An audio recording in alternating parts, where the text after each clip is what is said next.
Hello, I'm VX Toycat and welcome back to the second channel video. Today I have some more Geography of Toycat for you all. It's also a second channel series where I talk about geography and the world and stuff. And today I want to talk about something which really just came from a little spur comment I made in the US state videos, where I kind of referenced how population is a more important way to determine how important a place than size is necessarily, which is why most people consider, places like New York or like, Ohio or Florida to be more important than Alaska despite being way smaller. And this is the sort of thing that spurred minor controversy, like the tiniest amounts, and I figured, rather than going over it too much, why don't I flip this around and why don't I talk about the least populous countries in the entire Earth and see if any of you have heard of them, but also if you have heard of them, why not tell you some fun facts about them you might not have known, because most people don't hear too much about the least populous / smallest countries in the world. So yeah, hopefully you do all enjoy this video. One more thing before I start, and that is that the official definition of country is really hard to lock down. There's no real definition besides if you call yourself a country, and a few other people do, guess what, you're a country. But the real closest way to lock it down is if you're a member of the United Nations, then it's kind of just considered that, yeah, you're an official country by lots of means. So these are the 5 least populated United Nations members. So yeah, with that said, let's get straight into it, shall we? And let's start with the 5th least populated one, which has just 32,000 people living there, because it is a enclave country within Italy, you might have heard of if you watch your Geography of Toycat, or just like your Italian geography in general, because it is San Marino. So San Marino is a country of just 32,000 people, like I mentioned,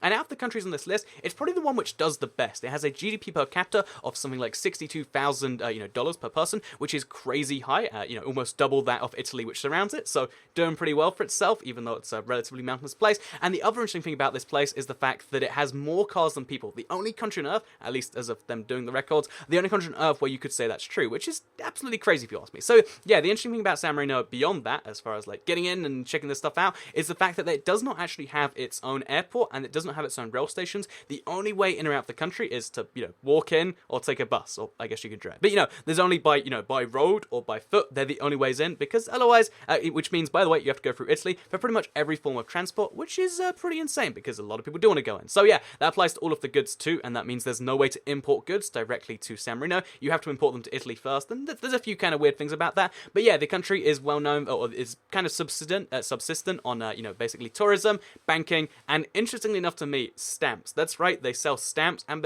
to have stuff going between country. But because a lot of people buy the stamps, stamp collectors, just to take them out and do their own stuff, they make a lot of money from this stamp collecting thing, which is just hilarious to me. Like, yep, tourism sounds pretty good to me. Banking, yep, that's a solid industry, and stamp selling, and yeah, that's a real way that San Marino makes some of its money and is one of the richest small countries in the world. So yeah, go San Marino, I guess. So with that said, let's move on to the 4th, least populous country on the world, in the world, I should say. I mean, you can really say on the world depending on which way you're looking at it. I guess on a flat map, it's on the world, but their 4th least populous country in the world is actually one you might have heard of, again, from another Geography of Toycat video, because it's one of the newest countries in the world. It's Palau. So this country has only existed for 22 years as an independent sovereign thing, and only in the UN for the last 16 or so years. And yeah, Palau is a country formed of about 3 or 4 islands. So I won't spend too much time talking about it because I have mentioned it in a whole other video. But yeah, Palau is a very intriguing country for a whole bunch of reasons. They actually have a relatively growing tourism industry, so that's kind of cool, I guess. And yeah, as you can see, it's a very interesting sized country. And if we're looking at it, so let's go near their one airport right here.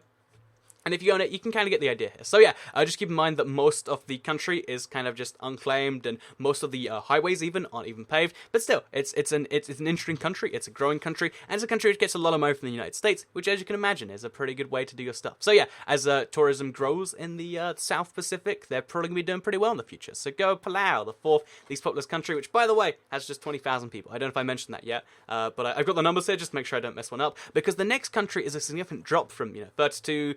20 down to 10,000 people. So yeah, there are only 10,000 people living, approximately anyway, living on the island of Tuvalu, or the couple of islands of Tuvalu. The country is actually made up of 7 different islands, but the main one and the capital is just the entire island, is this one right here. So this is the capital of, Funga.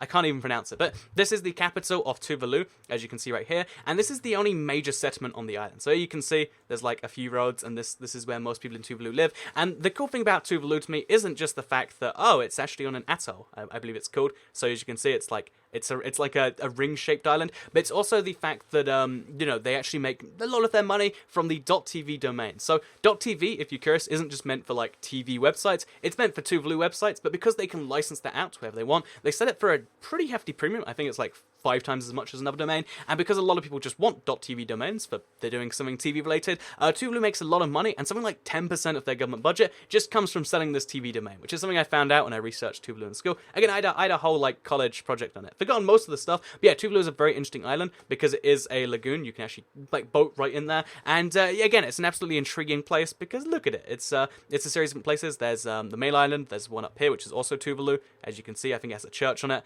All of these islands have churches on, which I guess is nice if you're into that. And yeah, that is the third least populous island with just 10,000 people, or country, sorry, that's officially a country, with just 10,000 people. And it's one of the countries which is really at threat, actually, of global warming just killing them. Or not killing them, but erasing their country from existence. Because in the next 100 years, at the current predictions for, I guess, sea rising increasing, that's actually going to be enough to actually just wipe out their country, which is kind of a bummer. But yeah, Tuvalu, one of the countries that might not exist soon. You might look at this video in 100 years' time, if YouTube is still around, be like, wasn't that cute? He thought Tuvalu was still real, and wouldn't that be a shame? But with that said, let's move on to the second least populous country, which is Nauru. So again, because of these, doing a census in a tiny country, it's not done too often, it's not done too predictably. There's around 10,000 people living here. We can't say for sure the exact number, but it has gone down significantly recently, with over 1,500 people emigrating within the last 5 years, because Nauru is just a single island just over here in the South Pacific. In fact, all of these islands are actually somewhat close together. There's Palau there, there's Nauru there, there's Tuvalu.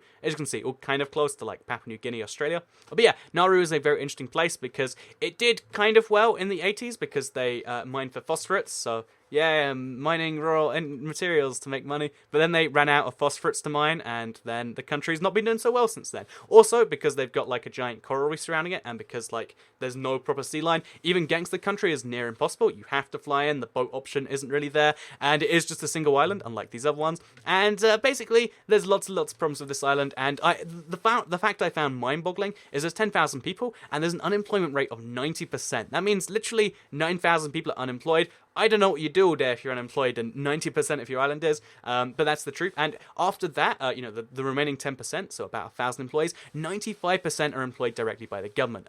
When Australia, they have a Nauru detention centre, they closed it down it's just over here, I think.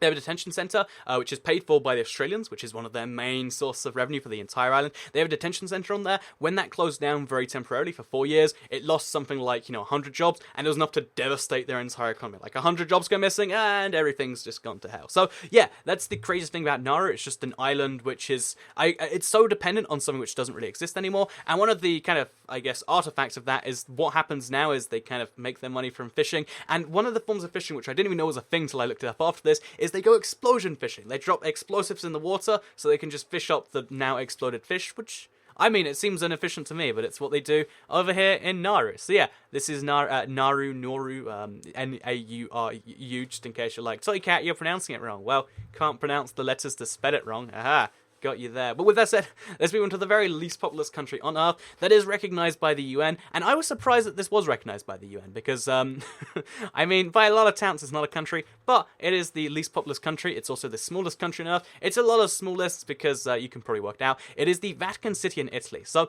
I've gone over this before, just how nuts it is that Vatican City, it's this size. This is Rome, a city, just one of the cities in, Italy, which is only, that big in comparison.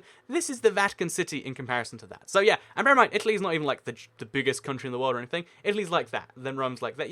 Point being, small place. Fun fact. But yeah, the Vatican City is crazy to me because it exists as an artifact of the Mussolini government from 80 years ago as an independent place. There's no taxes in there, and the way they run their economy is, it really seems like the way two dudes would run a village way back, because basically they make all of their government revenue from either something called Peter's Price. So Catholic churches around the world just send them money to keep that thing going, which is weird to me, but whatever, a thing they do, as well as just the fact that everyone sends money from over the world. They make money from their museums. If you go to the Vatican Museum, that entry fee pays for their government services, which I don't get it, but it's a thing. And yeah, the Vatican City, mind-blowingly weird place.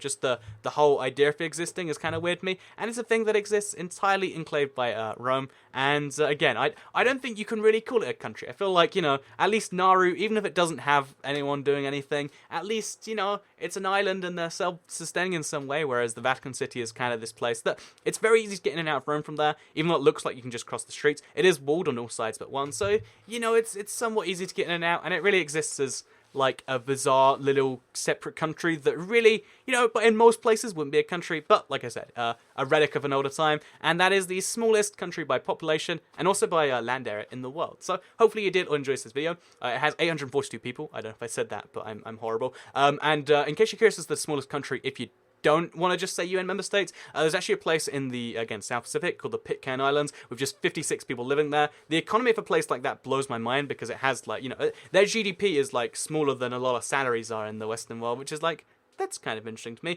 But yeah, I hope you did enjoy this video. I'm going to just keep on ranting about countries if you let me sit here, so I'm going to rush off, except I can't just run off the screen because that doesn't stop it. Instead, I have to hit the stop recording button. But first, I have to let you know that the second channel don't care. Goodbye.